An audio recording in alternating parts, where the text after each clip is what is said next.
Muy buenas tardes. A nombre de las magistradas y de los magistrados de la Sala Superior del Tribunal Electoral del Poder Judicial de la Federación, les damos, como siempre, la más cordial bienvenida a esta sesión virtual del Círculo de Lectura. La primera que vamos a dedicar al tema de los 200 años de la consumación de la independencia de nuestro país, que se conmemoraron justamente el pasado 27 de septiembre. Ese día, la nueva nación mexicana consiguió liberarse de España tras 11 años de iniciada la lucha, cuando en la madrugada del 16 de septiembre del año 1810, el cura Miguel Hidalgo y Costilla convocó a la ciudadanía para que se rebelaran y consiguieran la independencia de México. Con la entrada de Agustín Iturbide a la Ciudad de México, al frente del ejército de las tres garantías que era religión, unión e independencia, el 27 de septiembre de 1821 quedó consumada la independencia de la nueva nación, ya que las tropas españolas habían huido. Se ponía fin así a un largo proceso de lucha donde participaban figuras muy emblemáticas que lo dieron todo por la causa, como es el caso de Miguel Hidalgo, José María Morelos, Ignacio Allende, Josefa Ortiz, Vicente Guerrero, Francisco Javier Mina, Juan Aldama, Ignacio López Rayón, Mariano Matamoros, Guadalupe Victoria, Andrés Quintana Roo y Agustín de Iturbide. Y nuestra nación, después de un proceso político, social, económico y cultural de 3 siglos, en el que adquirió sus propias señas de identidad, pasó de ser una colonia, un virreinato, a constituirse como un país soberano e independiente, capaz de tomar sus propias decisiones. La obra que vamos a comentar el día de hoy es una novela costumbrista que describe muy detalladamente la vida de los mexicanos en el siglo XIX, cuando este país comenzaba a despertarse para enfrentar los retos de su nueva condición. Se trata de Los bandidos de Río Frío, la obra más conocida del escritor, periodista, político y diplomático mexicano Manuel Paino. Fue publicado originalmente por entregas en un folletín de Barcelona, donde residía el autor por su condición de cónsul general de México en España en los años de 1889 a 1991. Después el libro se publicó en México entre 1892 y 1893. Consta de 117 capítulos que retratan a la sociedad mexicana entre los años de 1810 y 1830, con sus mitos, hábitos, problemas y celebraciones, mediante el entrecruzamiento, digamos, de las historias de sus personajes, todos inspirados en la vida real.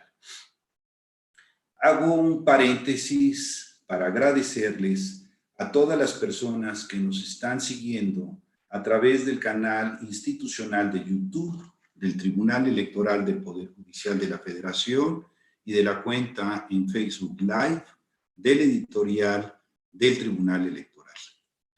Hoy tendremos el gusto de contar con la participación de nuestro amigo, el doctor José Ramón Narváez Hernández, profesor investigador de la Escuela Judicial Electoral y un antiguo conocido y muy querido amigo de este círculo de lectura. Bienvenido, estimado José Ramón. Asimismo, con la moderación vamos a contar hoy con otra espléndida y muy querida amiga de este círculo de lectura, la maestra Ale Tello, profesora investigadora también de la Escuela Judicial Electoral, a la que igualmente le damos la más cordial bienvenida. La maestra Tello nos va a hacer favor de dar lectura y de presentar la síntesis curricular de nuestro invitado de honor y presentador. Así que, estimada Ale, sin más preámbulos, como siempre, te cedemos el uso de los micrófonos. Muchísimas gracias, licenciado Millán. Para mí es un enorme placer, un gusto estar con ustedes una vez más en este maravilloso círculo de lectura de la editorial del Tribunal Electoral. Y pues también es un gustazo, ¿verdad?, presentar a mi querido amigo, a mi colega José Ramón Narváez. Permítanme leer su síntesis curricular. José Ramón es abogado con mención cum laude por la Universidad Panamericana. Tiene un doctorado europeo por investigación en teoría e historia del derecho en la Universidad de Florencia, con mención honorífica por la tesis.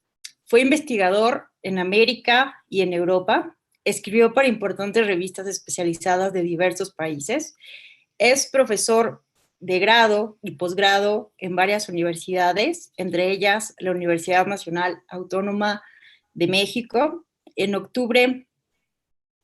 Fue subdirector de estudios históricos de la Suprema Corte de Justicia de la Nación y en octubre de 2018 fue designado presidente del Instituto Latinoamericano de Historia del Derecho.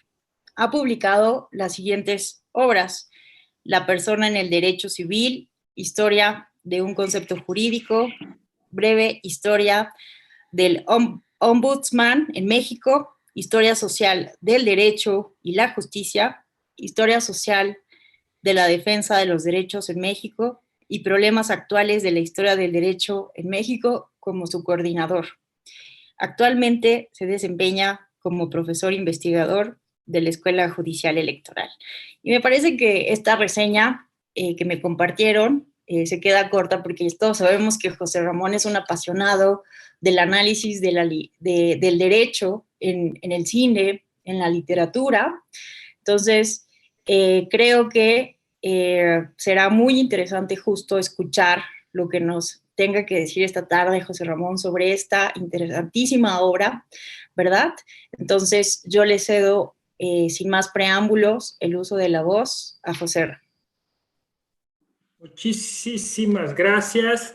Estoy pues complacido de estar de nueva cuenta en estos círculos de lectura, como dijo mi queridísimo amigo Agustín Millán.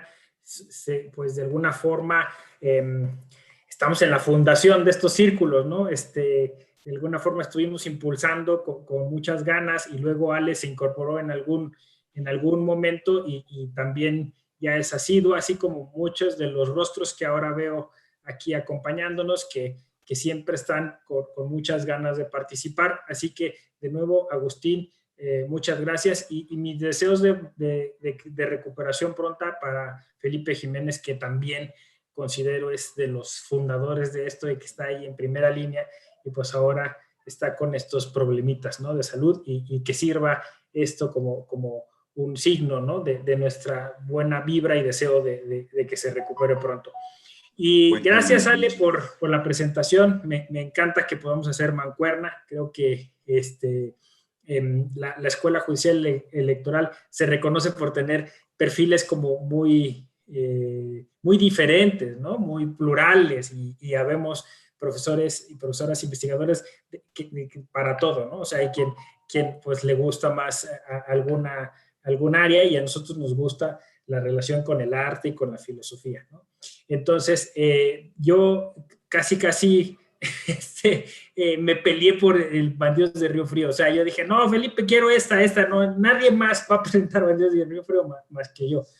Por varias razones. Primero, porque es mi novela favorita. Es la novela que de ese paso de la preparatoria a la licenciatura me mantuvo alerta, me mantuvo con, pues,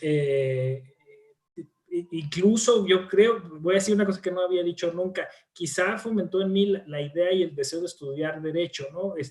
Hay una idea implícita de justicia social en Bandidos de Río Frío que hoy voy a tratar de desarrollar y de alguna forma se constituyó en una de mis novelas, si no es que mi novela favorita en general, ¿no? Obviamente de México podría decir que sí, mi novela favorita, ¿no? Y con esto comienzo porque Bandidos de Río Frío es una obra a la que se le ama o se le odia, porque justo por lo que la amas, muchos la odian, ¿no? O sea, la amas por la diversidad, la amas por la complejidad, por el lenguaje tan coloquial que maneja, por no poderla situar necesariamente en un género. La novela llevó después un título, no en las primeras apariciones, pero sí después, cuando fue republicada, como novela de costumbres, ¿no? La novela de costumbres mexicanas, y de ahí que siempre se diga que es una novela costumbrista, pero me parece que es mucho más que eso, ¿no? Se ha discutido si incluso es un precursor del naturalismo, ¿no? Que empezaba a florecer y que se consolidó una década después, quizá en obras como la de Émile Zola, y curiosamente en una obra mexicana como Santa, de Federico Gamboa, quien también era abogado. Pero si vamos más para atrás, pues obviamente esta obra es deudora de otro abogado, de Joaquín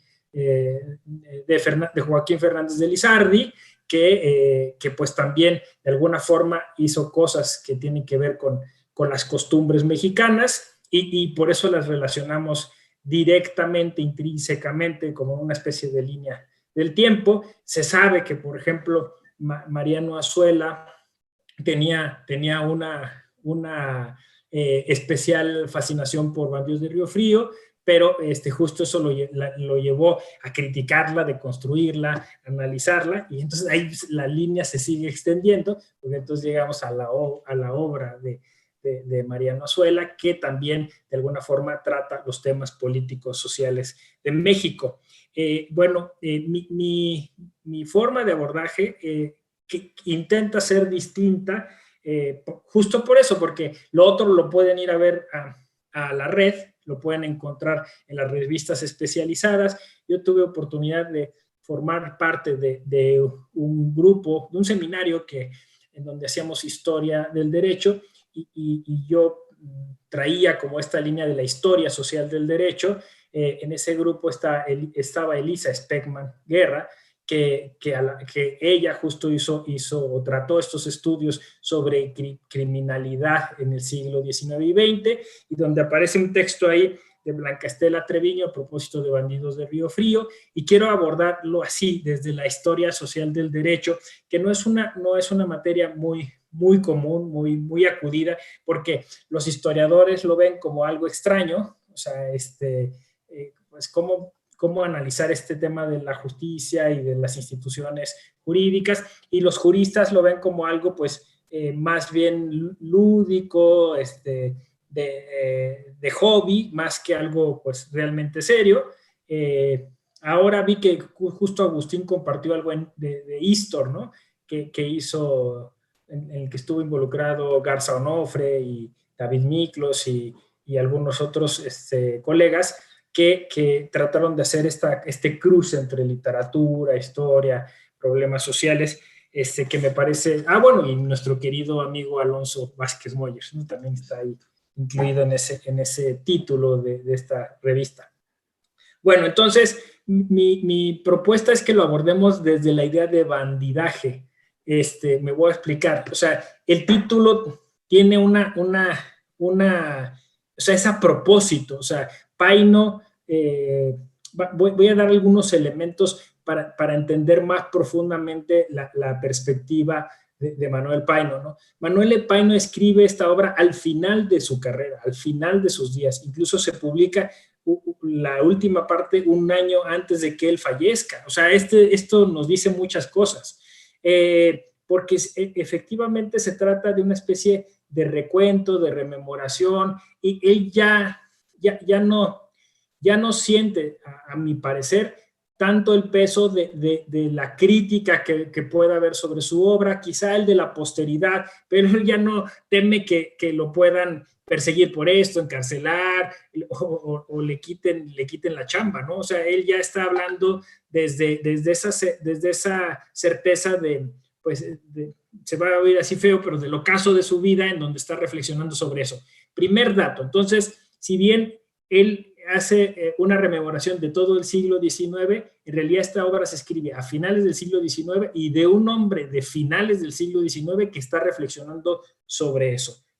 Segundo dato importante, no la escribe en México. Creo que esto es sumamente importante y no es tan fácil entenderlo porque requiere vivir en el extranjero, o sea, vivir en el extranjero y tener esta nostalgia de tu país.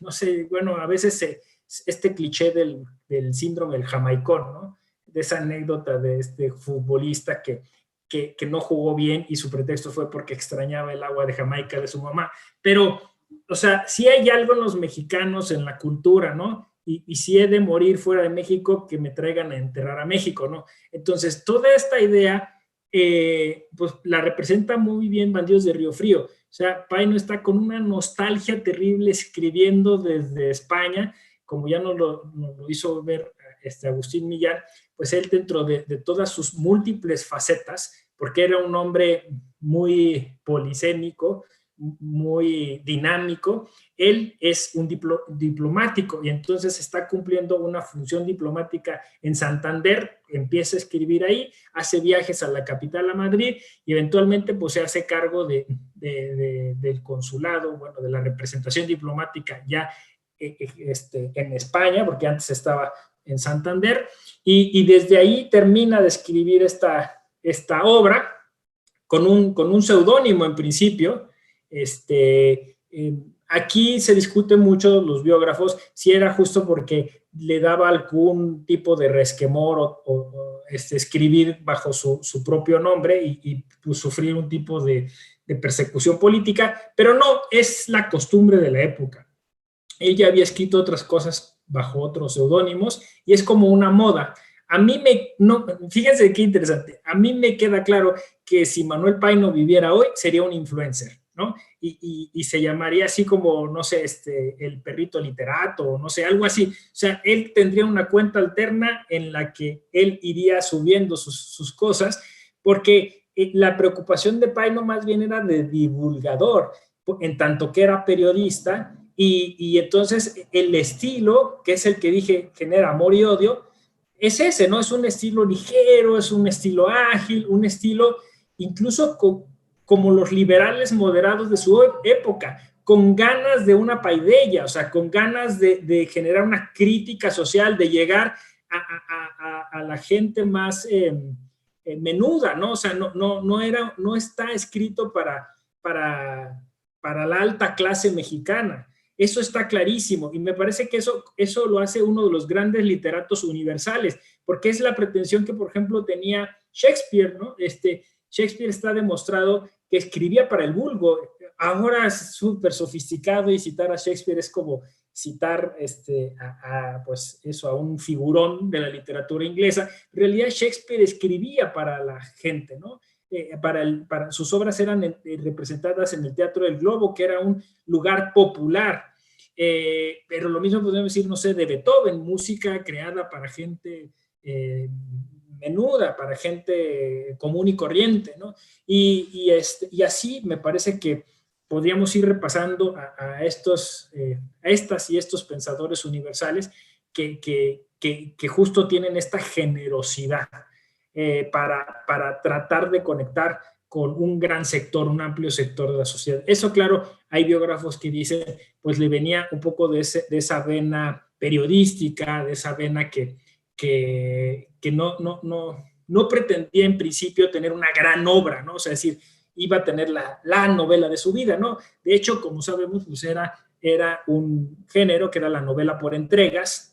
Eso se lo hemos dicho, o sea, nosotros le hemos puesto lo de novela por entregas. En ese momento se entienden que eran folletines, o sea, entonces este género folletinesco que él mismo confiesa al final de su obra que él no sabía si lo iba a concluir, otro acto de generosidad. Él pensaba que a lo mejor alguien más se iba a hacer cargo de eso, fíjense, o sea, si a lo mejor a la mitad de la obra él se moría y alguien más iba a continuar desarrollando la obra, o sea, otro acto de generosidad, pensar que pues por eso el seudónimo, que pensar que pues él iba a contribuir a algo, ¿no? Que no estaba creando, como dije yo, una obra excelsa y magnánima, sino simplemente estaba contribuyendo a la discusión del tema social en su país, ¿no? Hay un dato curioso, en Morelos yo estuve en la hacienda de Joaquín García Calvaceta, que a mí me llamó mucho la atención porque justo en la reja dice ahí su nombre, ¿no?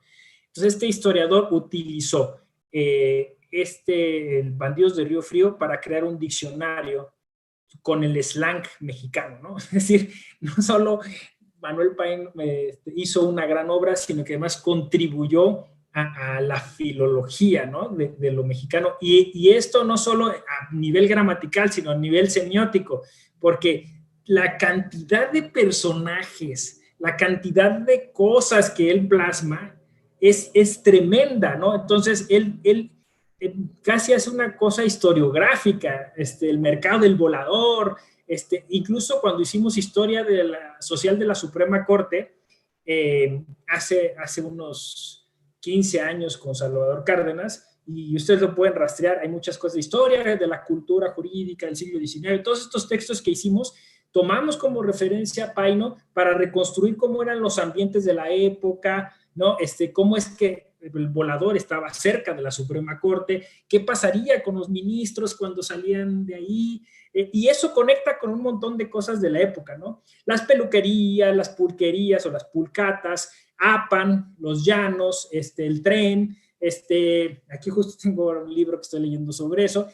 Yo mi tesis de licenciatura lo hice sobre ese tema y después tuve la oportunidad de publicar un extracto en Quaderni Fiorentini de Paolo Grossi in Florencia, que a él me dijo que ese era el texto que más le gustaba, sobre este asunto, pero casi son chismes, ¿no? Pero un par de ministros de esa alta corte de los años 50 tenían haciendas pulqueras en APA, ¿no? Y tenían un sistema de peonaje, el famoso sistema de peonaje que era altamente explotador, y las tiendas de raya. O sea, todo eso se conecta, todo ese mundo se conecta ahí, y por eso creo que es una novela, más que costumbrista, hay que decir una novela social, una novela de crítica social. El tono en que se escribe de manera irónica, la representación de los personajes, la crítica a las autoridades, la crítica a... Hay dos licenciados, ¿no? que brillan ahí, ¿no? por sus intervenciones, el licenciado Lamparilla. Hay toda una idea de cómo eran los abogados. Y no, como dicen, no deja títere con cabeza a Paino, ¿no? Eso es increíble. Ahora me sitúo propio en esta cosa de los bandidos. Bandido no es como hoy lo entendemos, como el que necesariamente, o sea, es un criminal. Este es el asunto.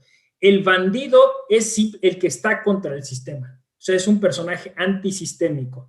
Entonces, en la categoría de bandido podía entrar gente que simplemente no está de acuerdo con el sistema, ¿no? Y que entonces se le considera perseguible por sus ideas, incluso políticas.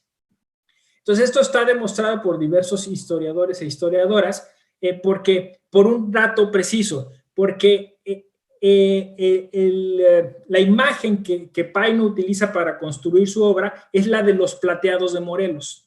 Los plateados era una banda de bandidos que esta historia es fenomenal. Esta y la del automóvil gris, que yo las conectaría de manera inmediata y que incluso se conectan con nuestra idea de lo constitucional en México y con muchas otras cosas. Perdón mi entusiasmo, pero es que lo veo y me agasajo de construir esta idea. Ahí les va, miren. Este grupo de personajes, ¿no? Los plateados, tenían el distintivo de que la plata la volvían botonaduras, la volvían ornamentos de sus trajes. Pero era con la intención de generar en la sociedad un tipo de impacto, ¿no? De admiración. Entonces, estos estaban entre la regularidad y la irregularidad, entre la legalidad y la ilegalidad, ¿no? Y vendían sus servicios a los dueños, ¿sí? De las haciendas, a los hacendados, les vendían protección, pero bueno, claro, también ayudaban a algún sector de la sociedad, una especie de Robin Hood, ¿no? Esa es la idea, o sea, la idea en la literatura, la idea ahí. Entonces, necesitaban de unos atuendos para casi como trajes de superhéroes, ¿no? O sea, ahí vienen los plateados, ¿no? Y entonces, pues, si venían los plateados los malos funcionarios tenían que salir corriendo por patas, ¿no? Porque pues estos los iban a justiciar, les iban a pedir cuentas, exactamente como en la leyenda de Robin Hood, ¿no? O sea, el cobrador de impuestos que está ahí y llegaban los plateados.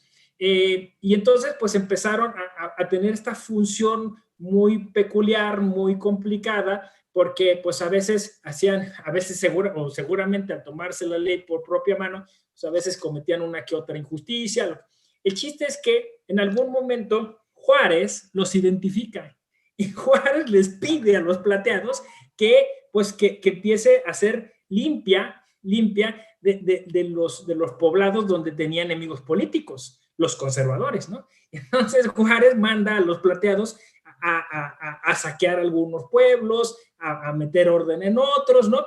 Claro, triunfando la revolución, los plateados ya no tienen sentido, ¿no? Incluso, bueno, Juárez les propone que se integren como partes de las fuerzas del orden público y ellos dicen, no, ¿para qué? O sea, estamos perfectamente bien así. Pero es nuestra historia de hoy, ¿eh? O sea, no quisiera meterme en Honduras, pero, los paramilitares y grupos similares, ¿no? O sea, bandidos es más amplio, o sea, es algo social, es guerrilla, porque de hecho su forma de operar era como guerrilla, o sea, se agazapaban y salían.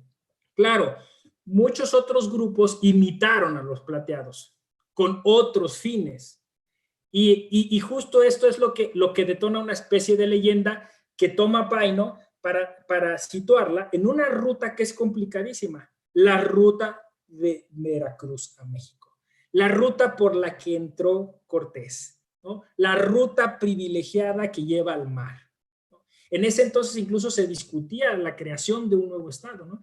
El estado de, justo querían dividir el estado de México, el estado interserrano creo que le iban a poner, ¿no? Porque, bueno, pues es la ruta que iba por Puebla, y de ahí se iba hacia la Sierra Norte y bajaría hacia Teciutlán y de ahí directo hasta Veracruz, ¿no? Estoy yo explorando, de hecho, esa ruta en un trabajo de campo, por decirlo así.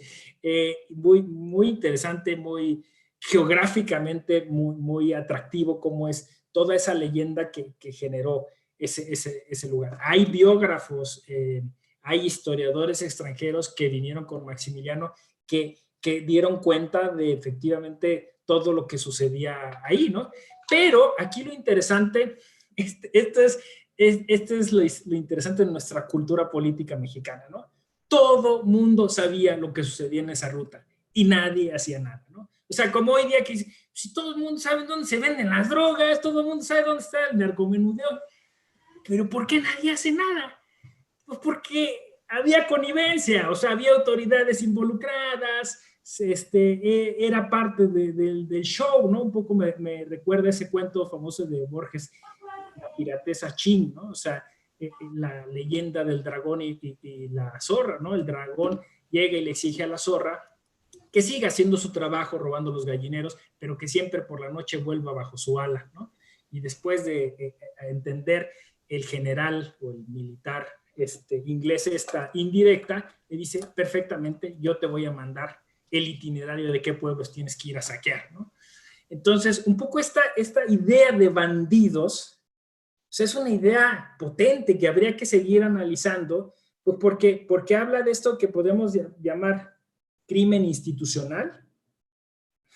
No sé si han oído esa frase de crimen desorganizado, crimen organizado. O sea, esta dialéctica que se da, o sea, al final era una estructura que, insisto, era cultural, que todo el mundo, en la obra está presente, todo el mundo se conecta con los bandidos de Río Frío. O sea hay toda una conexión, o sea, directa o indirectamente, y el protagonista al final, bueno, pues es el que lleva, digamos, la voz cantante en toda esa construcción narrativa, pero básicamente, digo, sin ponerme sofisticado, pues una especie de banalidad del mal, ¿no? O sea, de sistema cultural que está basado en todo eso, ¿no? Entonces, me parece que realmente de lo que habla Bandidos de Río Frío es de una crítica al orden. Hay en el siglo XIX toda una idea de vamos a construir, por eso decía yo que íbamos a terminar hablando de constitución, ¿no? Vamos a construir una nación. Nos dejaron sin dinero después de la independencia, decía Agustín, efectivamente, tiene que ver con eso, ¿no? Tenemos que tomar el orden, tener el control social, el control de la seguridad pública, y tenemos un siglo por delante para experimentar cómo lo hacemos. Y entonces, de lo que critica, de lo que se burla Manuel Paino, es pues de la imposibilidad del Estado mexicano para lograr este cometido, ¿no? O sea, Manuel Paino de lo que está hablando, en realidad, en este ejercicio de intertextualidad, de lo que está hablando es de la ausencia del Estado, o del Estado ausente. Y eso nos llega hasta hoy, ¿no? O sea, ayer prendí las noticias y Guerrero, Chiapas, ¿no? Policías, ya cansados del crimen organizado, toman las armas y ahora se hacen cargo del orden público y no es uno, son 10 comunidades, ¿no? Y ya es Guerrero, y ya es Michoacán, ¿no? O sea, son los bandidos de Río Frío, discúlpenme, ¿no? Que sigue latente, que sigue presente. Y bueno, pues decía Ale, ahora que yo que estoy justo con estos temas, efectivamente esto es una narrativa fractal. O sea, se ha fractalizado los bandidos de Río Frío, no solo porque se hizo radionovela, no se hizo telenovela, 2 adaptaciones cinematográficas, se hizo novela gráfica, porque, insisto, está presente como en muchos sectores, en muchos campos, ¿no? De muchas maneras. Decía yo de la banda del automóvil gris, los bandidos del automóvil gris, porque esa historia es fascinante, es también alucinante, ¿no? O sea, el ejército constitucionalista de Carranza, engalanados con el uniforme del ejército, con los carros del ejército, por eso es el automóvil gris, o sea, con cosas que solo el Estado tenía, van y saquean las casas que se les indica, que se les ordena, ¿no? El brazo derecho de Carranza, mientras está escribiendo la Constitución en Querétaro. Y por eso en Tamaulipas carrancear significa agenciarse cosas que no son tuyas. La justificación es la misma, es justicia social. Los ricos tienen mucho, no sé qué, y entonces pues, mandaban al automóvil gris, ¿no? Para hacer este reparto que no se podía hacer de manera oficial o de manera, no sé, legal, ¿no? Pero esto no es exclusivo de México, o sea, es Batman, ¿no? O sea, es esta idea del justiciero que está atado por la ley y entonces pues se le tiene que liberar para poner el orden de otra manera, ¿no? Es exacto ¿no? Y es fascinante esta historia, porque no solo eso, o sea, en esta historia fractalizada, Pablo Gómez, que es este general que me refería, que mandaron a supuestamente pacificar la Ciudad de México y quien opera la banda del automóvil gris, se hace acompañar de un director de cine, que es Enrique Rosas. Enrique Rosas filma todas las fechorías de la banda del automóvil gris y cuando tienen que ponerle fin a esta historia, hacen una película y en esa película ponen a Pablo Gómez como el héroe agarrando a la banda del automóvil gris. Los verdaderos miembros de la banda del automóvil gris salen libres y fusilan a otros, ¿no? De hecho, en la película se ve el fusilamiento real. No solo eso, la amante María Conesa de Pablo Gómez aparece en el Teatro de la Ciudad de México en una representación en una noche de teatro con uno de los collares robados en la casa de Gabriel Mancera, ¿no? Redondo, ¿no? Redondo todo. Es eso, o sea, el bandidaje en México es intrínseco, ¿no? O sea, es decir, hay una cuestión ahí, bandidos sociales, les decía el gran historiador Eric Hobsbawm, ¿no? Y que me parece, bueno, pues nos lleva a una catarsis, a una reflexión sobre nuestra cultura, ¿no? Sobre nuestra manera de ser y sobre esta relación compleja, difícil que tenemos con la criminalidad. Ojo, Manuel Paino fue enviado por Antonio López de Santana a Estados Unidos a estudiar el sistema penal. O sea, fue de los primeros reformadores e implementadores de sistemas penales importados, ¿no? O sea, insisto, si hubiera vivido, pues ya ven más o menos, ¿no? En estos tiempos hubiera sido influencer y hubiera estado a favor del sistema penal acusatorio, ¿no? Bueno, pues con esto termino, muy agradecido y estoy a sus órdenes para comentarios. Gracias. Muchísimas gracias, José Ramón. Gracias por compartirnos esta pasión que tienes por esta magnífica obra. La verdad es que nos compartiste, ¿no? Muy bien estas ideas tan complejas, pero a la vez sencillas, ¿no? Están dirigidas, como lo dices muy bien, para cualquier persona, ¿no? En un lenguaje coloquial, que la verdad es que te relaja, ¿no? Leer una obra así, donde no todo es perfecto, donde la narración no es perfecta, donde tienes que poner realmente mucha atención, ¿no? Incluso recurrir a la cronología, ¿no? A ver quién era, claro, ¿no? Entonces, o sea, es como todo al mismo tiempo, ¿no? Entre complejo, pero a la vez en un lenguaje sencillo, que te relaja, que te hace sentir que puedes entrar a ese mundo de la literatura, a ese mundo, ¿no? A ese mundo de lo social, como bien lo dices, del siglo XIX, ¿no? Entonces, muchísimas gracias, José Ramón. Qué interesante, la verdad, todo esto que nos comentas, pero no quiero acaparar de ninguna manera el micrófono. Más bien, me gustaría ahora cederle el uso de la voz a nuestra querida amiga Marina.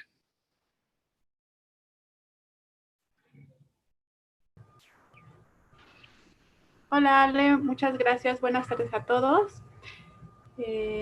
Pues una hermosa obra y a mí me gustaría hablar de cómo son los bandidos de la novela. En la obra hay muchos ejemplos de la relación de la justicia con la injusticia, como por ejemplo el caso de Relumbrón, quien es un bandido y un elemento del gobierno. Y al respecto resalta lo que Bedoya dijo. Poner en la cárcel a 4 o 6 mujeres, criadas o lavanderas o dulceras y a otros tantos hombres vagos y mal entretenidos como hay en México, nada tiene de extraño ni hay responsabilidad alguna. Pero atacar a mano armada la casa de un particular rico, de un conde, eso ya es cosa grave. Asimismo, la prensa que era manipulada también tenía que ser muy cuidadosa. Por ejemplo, cuando dijo que un conde estaba mezclado con el asesinato de Tules, el periódico Eco del Otro Mundo tuvo que publicar un texto donde se arrepentía de haber nombrado a la nobleza, ¿no? Y dijo, debemos añadir que estábamos mal informados y que ningún marqués ni conde tiene que ver ni está mezclado en este horroroso crimen, aunque eso fuera verdad. Toda esa situación no solo provocó el surgimiento de ese tipo de bandidos, sino también, como lo menciona José Ramón, de los bandoleros sociales. Para hablar de los bandoleros sociales, precisamente me baso en Hobsbawm. Ha identificado rasgos comunes en muchos bandoleros históricos y gran parte de estos se ven en la obra de Paino. Primero, el bandolero social se desarrolla en el campo, comparte los valores del campesino y lo protege de los terratenientes injustos o de los verdaderos asaltantes, ¿no? Además, este tipo de bandolero es víctima de la injusticia y muchas veces empieza como una venganza, pero al mismo tiempo se vuelve justiciero y sobre todo un restaurador de la ética. Esto se ve en Juan Robreño o Pedro Cataño, quien cambió de nombre y se unió a los bandidos porque después de que fue enviado a la milicia, huyó para impedir el matrimonio forzado de su querida Mariana con el marqués de Valle Alegre. Por eso se le consideró un desertor y casi lo fusilan. Desapareció de la milicia y dijo: yo necesito vengarme de una sociedad que me ha rechazado, de unas leyes que me han matado por unas cuantas horas de ausencia. Y así es como se vuelve, como lo mencionan en el libro, el más temible de los jefes pronunciados y el más implacable de todos los bandidos. Pero ese bandido es tan moral que se le considera un bandido social, quien al final se aleja y salva de los comanches al conde del Saúz, que es el papá de Mariana. Él es invulnerable y se apoya en su valor, en su astucia y en su fuerza. Y por último, este hombre mito puede reintegrarse en la sociedad y hasta ocupar puestos oficiales. Pero al bandolero social no le interesa tanto el dinero, sino ayudar a los desprotegidos y sobrevivir. Pedro Cataño, él pide o busca la lucha o quiere la lucha para quitar las penas que destrozaban su corazón y se convierte en el jefe de los dorados. Le quita el dinero a los ricos, en este caso a los administradores, y se los da a los pobres. El pueblo por eso lo quería y porque les decía que lo iba a rescatar de los gachupines, que es otro ejemplo de lo que mencionaba José Ramón, ¿no? Al estilo Robin Hood. Y bueno, aunque pareciera que Pay no quiso desacreditar el mito de este héroe bandido al ponerlo, como se dice, en las dimensiones de un criminal corriente, Pedro Cataño es el bandolero social y es la antítesis de Relumbrón. A pesar de que con él hizo un plan en pro de los trabajadores, sigue siendo el héroe social, pues hubo un rompimiento entre ellos porque Cataño no aceptó ser instrumento de la venganza de Relumbrón contra los gachupines. Entonces, creo que este héroe y los antihéroes o los verdaderos bandidos es una parte muy importante del libro y bueno, hasta aquí mi comentario. Muchas gracias. No, a ti, Mariana. Bueno, sí, puedo decir una cosita. Sí, me parece que incluso esta antiheroicidad puede también detectarse en los líderes revolucionarios. O sea, la Revolución Mexicana es tan compleja por esta situación, ¿no? Porque se levantaba uno, imprimía papel, se vestía de un modo, ¿no? Se hacía seguir. O sea, tenía una influencia, una especie de ¿cómo le podríamos llamar? Muy beberianamente, ¿no? Tenía una especie de mística, ¿no? De misterio, que, bueno, pensemos en los dos grandes, ¿no? Zapata y Villa, ¿no? Entonces, copian un poco, o sea, Zapata y Villa son personajes cinematográficos, casi, por decirlo de algún modo, ¿no? Hasta la fecha. Y efectivamente, entonces, esa antiheroicidad con esos dilemas morales o éticos que parece que efectivamente, bueno, están de hecho en toda la idea de Villa, por ejemplo, en la cinematografía, ¿no? Este casi juez, ¿no? Cuando le llevan ahí a uno de sus soldados que había abusado de una joven, y entonces él le dice que pues los va a cazar, los caza y después lo manda a fusilar, ¿no? Y ella le dice, pues ¿para qué? Si ya me había casado. Y dice, no seas tonta, para que tengas la pensión, ¿no? Ahora tienes derecho a una pensión y te puedes casar con quien quieras, ¿no? Es un poco esa idea de la justicia, del justiciero. Muchas gracias, Marina y José Ramón. A mí también me hizo reflexionar dos cosas. Marina, ¿no? Cuando dice, eso ya es cosa grave, ¿no? Asaltar la casa de un conde.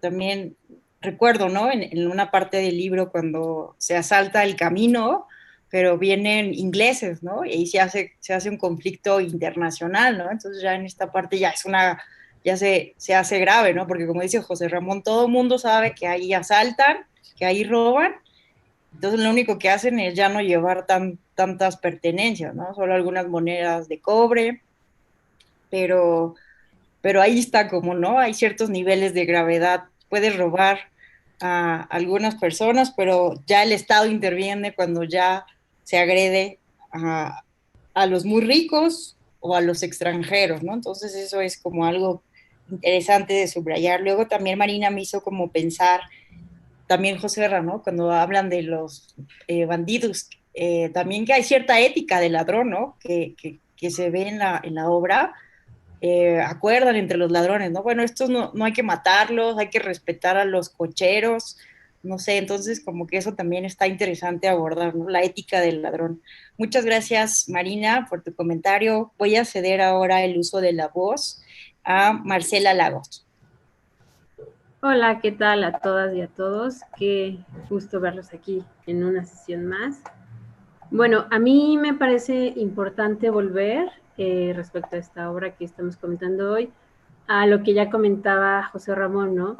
Su producción fue en realidad ya muy avanzada del siglo XIX, es decir, ya habían pasado varios años de la consumación oficial de la independencia, y por lo tanto es una obra mucho más acabada que aquella producida una vez terminada la guerra independentista, y también por lo tanto sus características son mucho más refinadas, perdón, y digamos está más consolidada a diferencia de la generada en la primera mitad del siglo XIX del México independiente, en la que hubo una búsqueda de la cultura y expresión nacionales y que a la vez bebió de las fuentes de la literatura extranjera en esa búsqueda.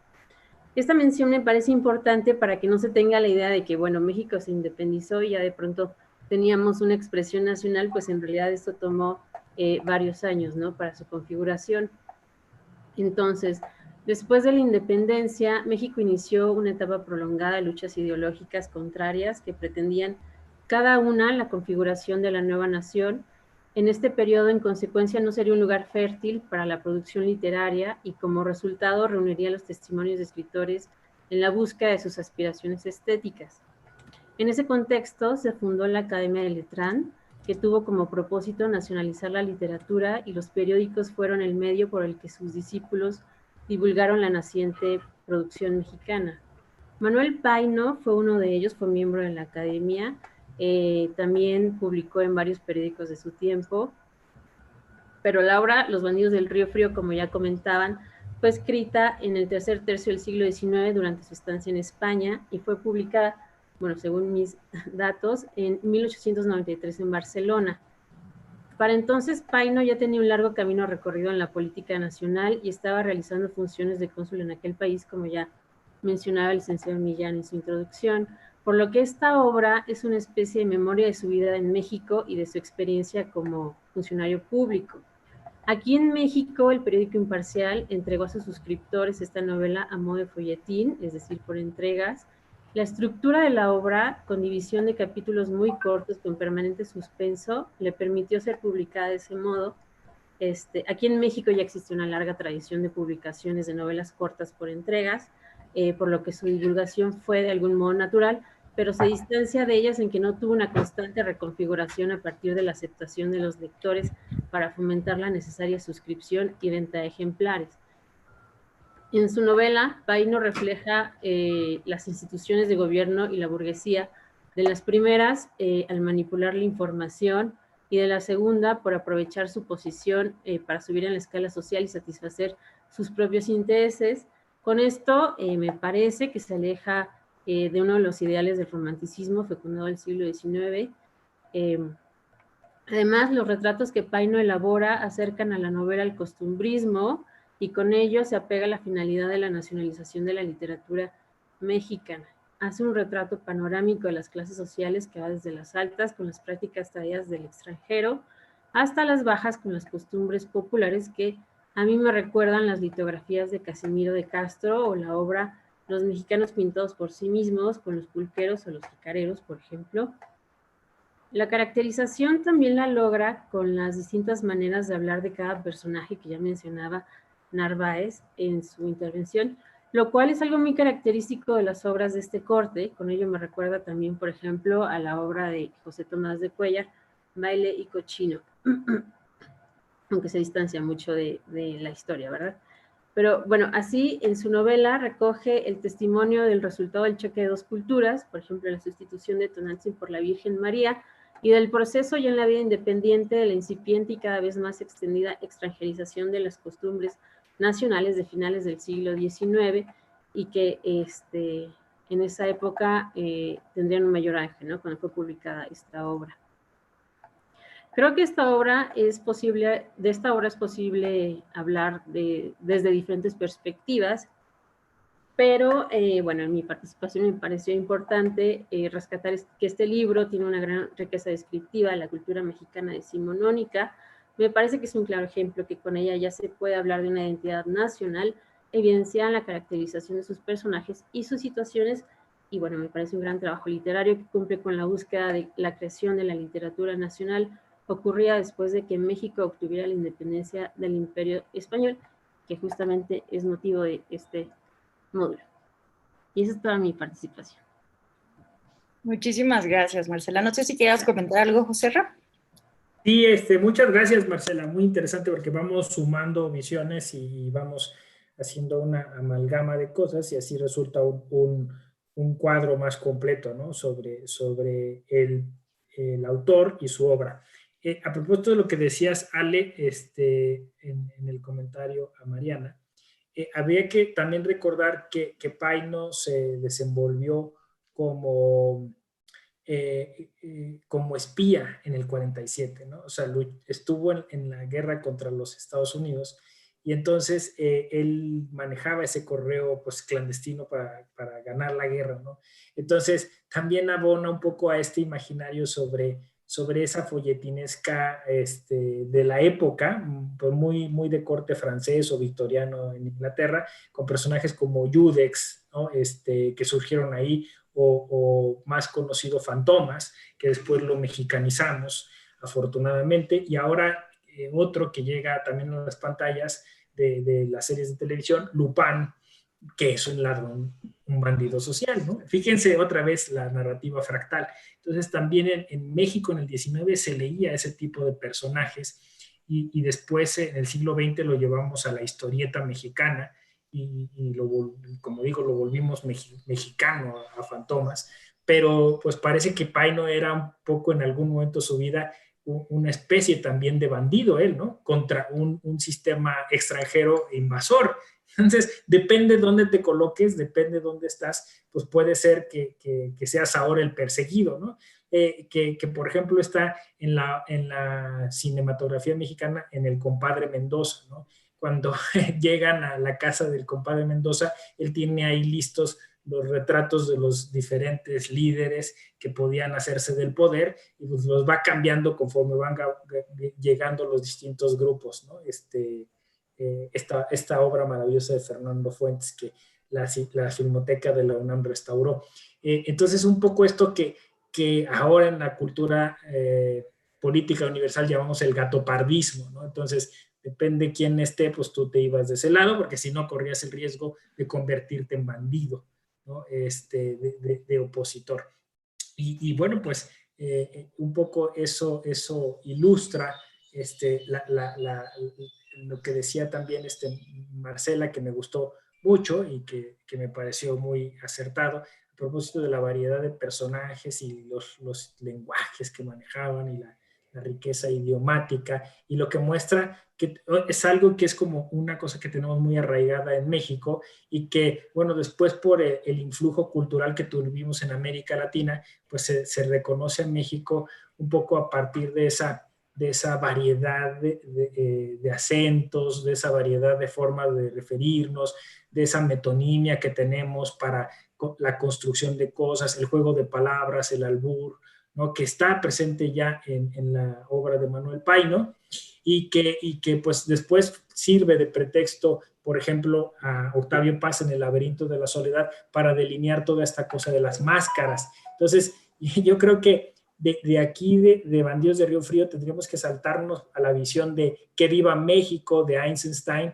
Tendríamos, es fractalizar las cosas, ¿no? Tendríamos que, bueno, podríamos hacer una larga lista, incluso cosas que no son tan afortunadas, pero que también suman a a esta construcción de lo mexicano, pues hasta como el Chavo del Ocho, ¿no? O sea, porque esa forma de hacer chistes, esa ironía, ese doble sentido, pues sigue ahí, y ahora se complica porque, claro, si se fijan, Manuel Paino es políticamente incorrecto de alguna manera, ¿no? Toca temas que a veces no son cómodos, no sé si me explico, o sea, son grotescos, son bruscos, incluso hay violencia, no lo hemos dicho, pero hay violencia de género, hay un asesinato, el de Tules, ¿no? Entonces, son como esas cosas, esos temas paradójicos de nuestra cultura, ¿no? Esas tensiones culturales que seguimos teniendo hasta el día de hoy, y por eso se vuelve un referente, por eso se vuelve para muchos, para muchas, la gran obra de la literatura mexicana del siglo XIX. O sea, no hay forma de rehuirle a esta novela. O sea, se tiene que leer sí o sí, ¿no? Entonces, creo que de alguna manera fue afortunadísimo que se eligiera para este círculo de lectura. Pues sí, muchas gracias, Joserra. Creo que sí, los que nos interesamos, ¿no? Generalmente por la cultura política, la cultura jurídica, tenemos sí o sí que recurrir a esta obra, porque no solamente refleja como lo dijiste perfecto, me gustó, ¿no? Las tensiones culturales que seguimos teniendo, las desigualdades sociales, la imposibilidad, ¿no? De materializar un Estado de Derecho, una cultura jurídica. Entonces, todos estos problemas se van asomando, ¿no? La orfandad, que está bien presente en la obra, el abandono, los feminicidios, las violaciones, ¿no? Que tan fácil se le hace a los personajes de repente querer poseer a una mujer, y si una mujer los rechaza, la venganza, ¿no? Esta idea de la venganza. Entonces, pues son temas muy fuertes, pero que justo nos pueden ayudar a comprender, ¿no? Estas tensiones culturales. Muchas gracias, Joserra. Nada más una cosita, porque luego se me olvida. También hay una figura del machismo mexicano, ¿no? El charro mexicano. O sea, que es este hombre que no se deja, que no se raja, que va para adelante, ¿no? Y que luego llega a la cinematografía en la famosa comedia campirana, ¿no? Con la que se abre el cine mexicano allá en el Rancho Grande. Y o sea, si vamos a hablar, o sea, eso de machismos y de nuevas masculinidades, creo que discutir también Paino puede servir. Solo eso, gracias, perdón. Sí, por supuesto, ¿no? Claro que puede servir para reflejar, ¿no? Y como dijo muy bien Marcela, ¿no? No es que lográramos la independencia y ya, somos una nación civilizada, ¿no? Pues por ahí, ¿no? Creo que se ve, ¿no? En las primeras frases del libro, ¿no? La luz de la civilización que vemos desde la oscuridad, o no sé dónde leí esto, pero totalmente, ¿no? Esta obra refleja esta violencia que se vivió durante todo el siglo XIX en estos procesos de institucionalización del poder político. Entonces, ahora voy a ceder el uso de la voz a nuestro querido amigo Fernando. Vale, muchas gracias. Buenas tardes. En realidad, no voy a leer un texto mío, sino que en una doble acción virtual, voy a leer un texto de Felipe Jiménez, que como ya lo han comentado, pues más que un invitado, ya es un inquilino de estas reuniones. Y pues, aún estando ligeramente inactivo, no se aguanta el gusto de leer, de escribir y de encontrarle el sabor a los textos que hemos estado leyendo durante estas sesiones, ¿no?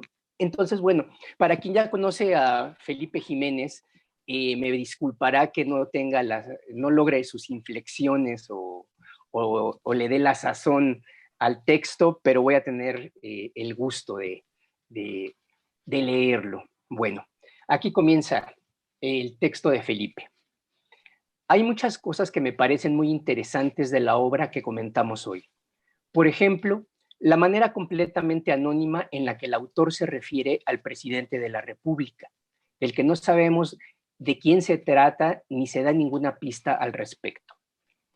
Pero lo más interesante, sin duda, en mi opinión, es el tono costumbrista de toda la narración, abundante en anécdotas, detalles y sobre todo la mentalidad que tenían los mexicanos del siglo XIX, particularmente en el ámbito rural. Toda la novela está llena de referencias a la manera en que vivían, padecían y celebraban todo tipo de acontecimientos, sin faltar lo relacionado con el comercio y el bebercio, como se dice. Y en este terreno me quiero detener en el pasaje en el que Manuel Paino nos describe cómo Evaristo el tornero un día hizo San Lunes, se puso sus mejores prendas y se dirigió a la pulquería de Los Pelos. El autor nos narra que cuando Evaristo llegó al mencionado establecimiento, la orquesta de ciegos y las almuerceras ya estaban trabajando. El tornero, decidido, se echó un jarabe con una bailarina llamada Pancha y al terminar la invitó a almorzar junto con su marido, Chucho el Garrote. Allí mismo degustaron quesadillas, chalupitas, enchiladas, frijoles refritos y chilitos verdes. Todo bien regado con pulque de Apan.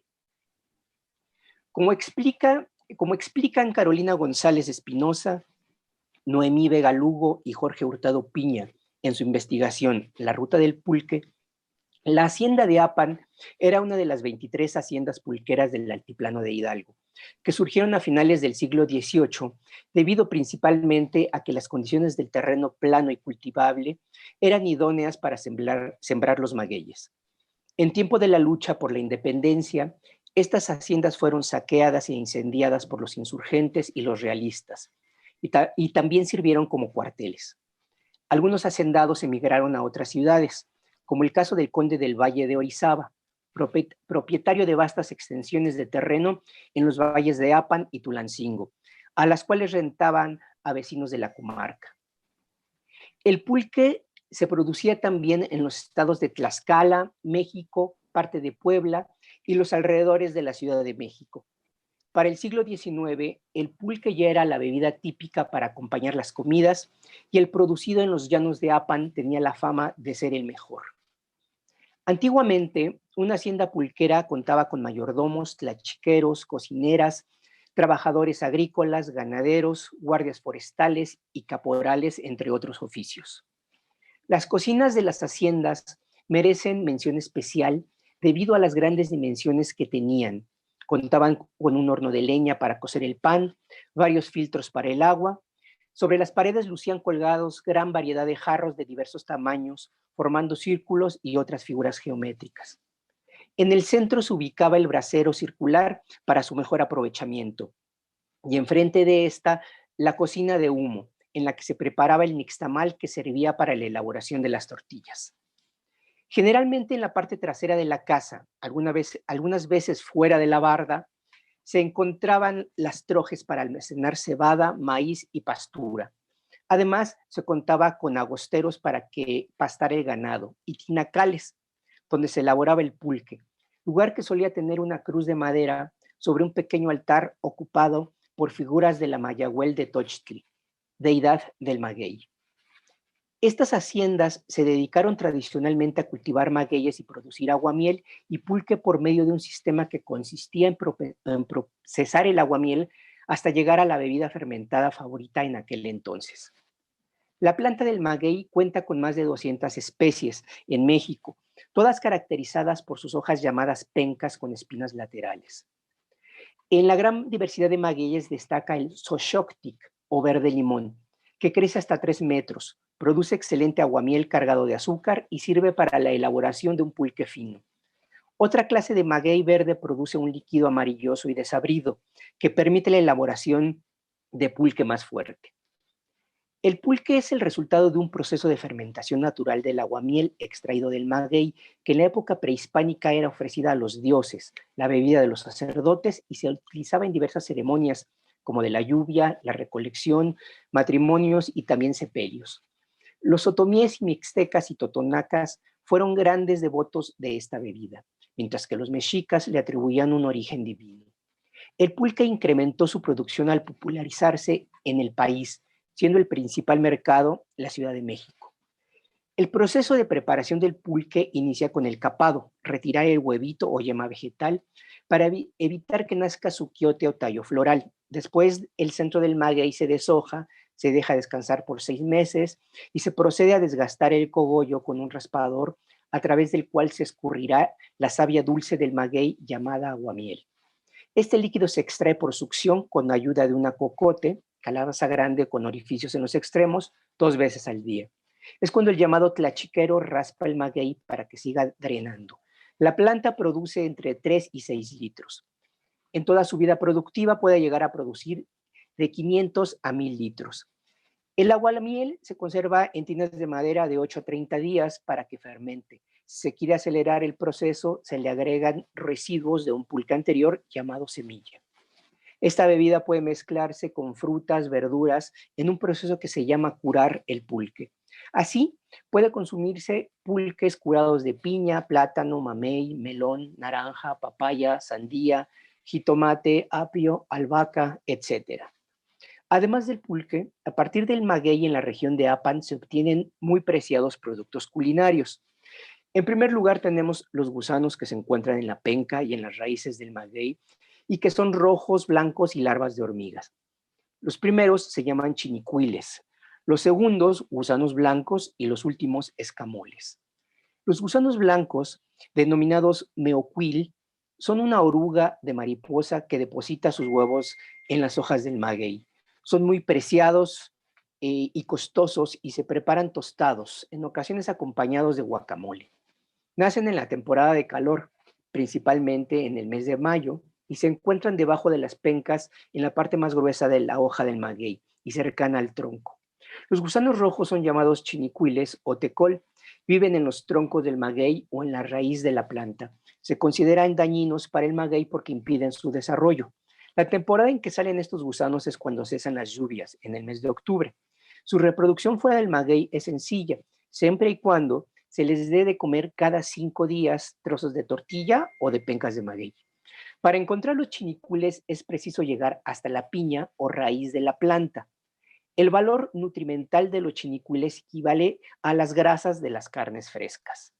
Su cocción es en comal, tostados o fritos. Se preparan en salsa para acompañar la barbacoa o simplemente se comen asados.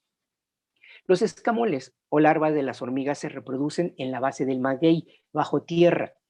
Su nombre náhuatl es azcatl y se colectan entre los meses de marzo entre los meses de marzo y abril. Son también considerados un bocado exquisito. Tenemos asimismo los michiotes, elaborados con la cutícula de las pencas en las que se pone a cocer la carne al vapor, principalmente de carnero. El pan elaborado con pulque, las carnes marinadas en esta bebida y las pencas utilizadas en la elaboración de la barbacoa.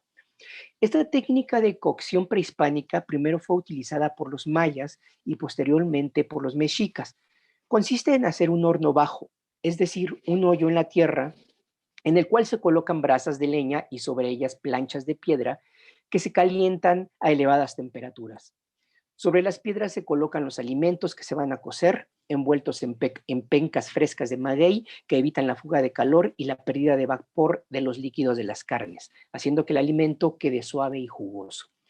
Antes de la llegada de los españoles se elaboraba barbacoa de venado y guajolote, pero desde la introducción del borrego, esta carne se convirtió en la favorita para prepararse en barbacoa. Adicionalmente, la piña del maguey sirve para hacer sal de gusano, con las flores se cocina el guiso de gualumbos, el aguamiel concentrada sirve para elaborar azúcar y la piña del maguey se emplea como saborizante en los tamales. Finalmente, con el proceso de destilación del maguey puede obtenerse mezcal y tequila. Verdaderamente se trata de una planta prodigiosa. Bueno, hasta aquí la lectura del texto que nos manda el inquieto Felipe Jiménez. Muchas gracias.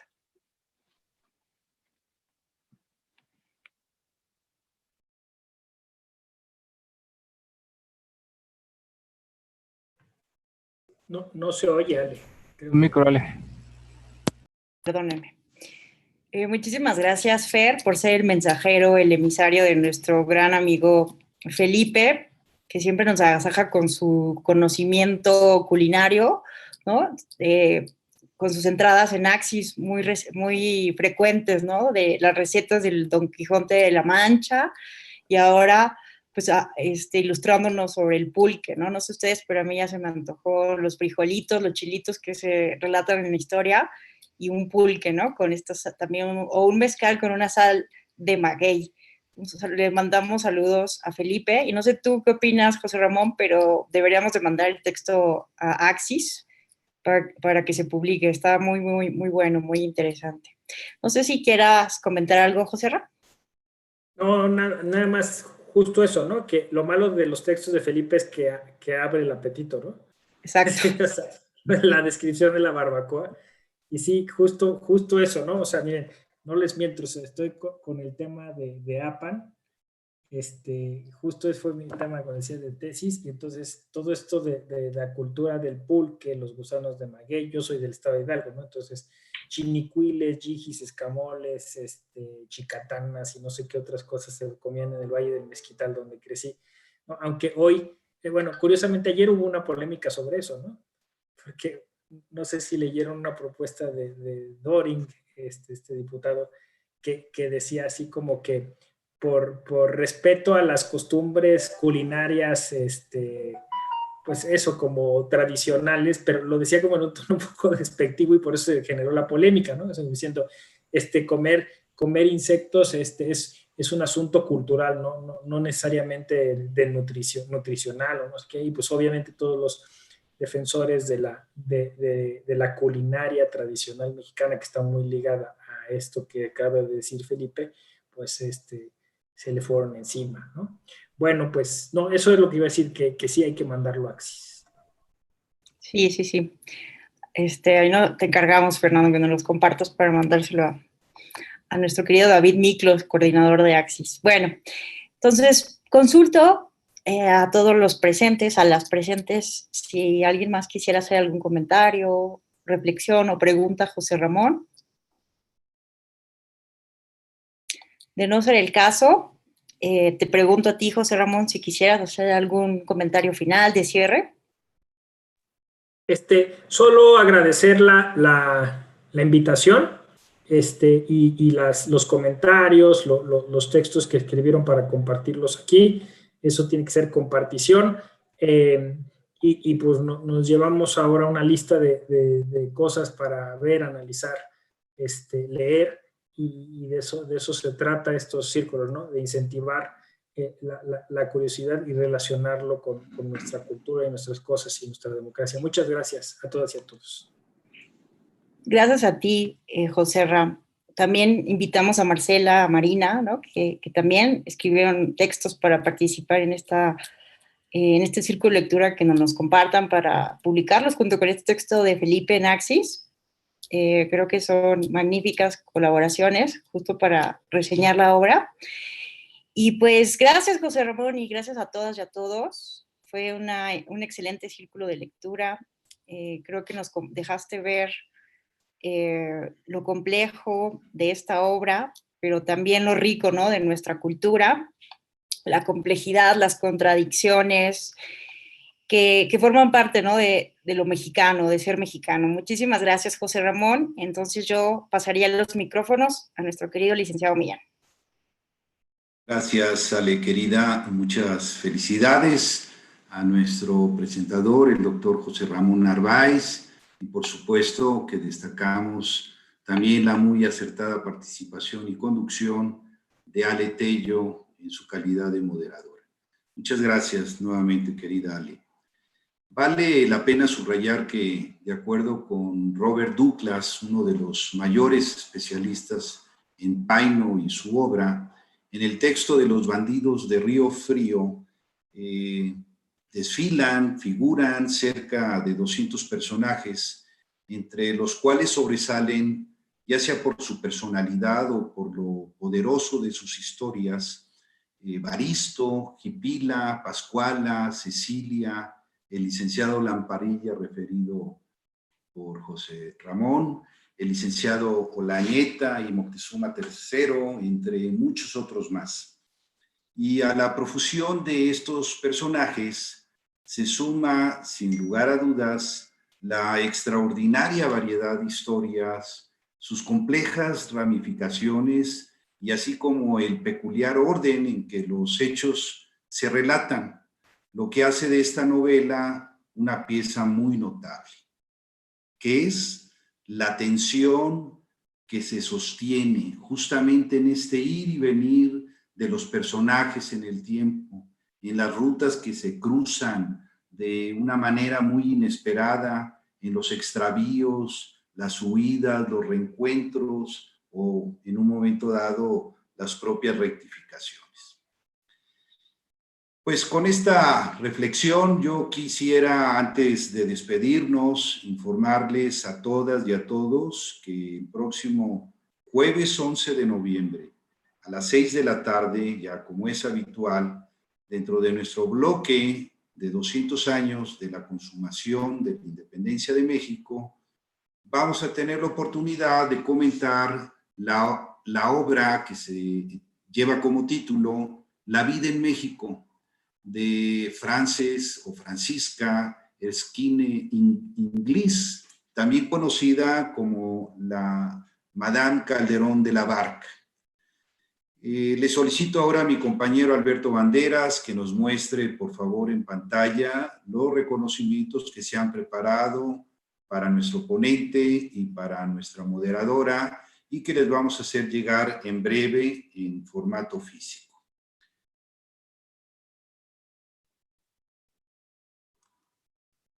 Y bueno, pues abrimos ahora los micrófonos para brindarles un aplauso. Por favor, estimado Beto, abrir micrófonos de todos y muchas gracias nuevamente. Gracias por la participación a Marina Rodríguez, a Marcela Lagos, a Fernando Barrios, por la lectura que hizo de nuestro querido amigo Felipe Jesús Jiménez, a quien le mandamos un gran abrazo. Buenas noches a todos. Luego, gracias.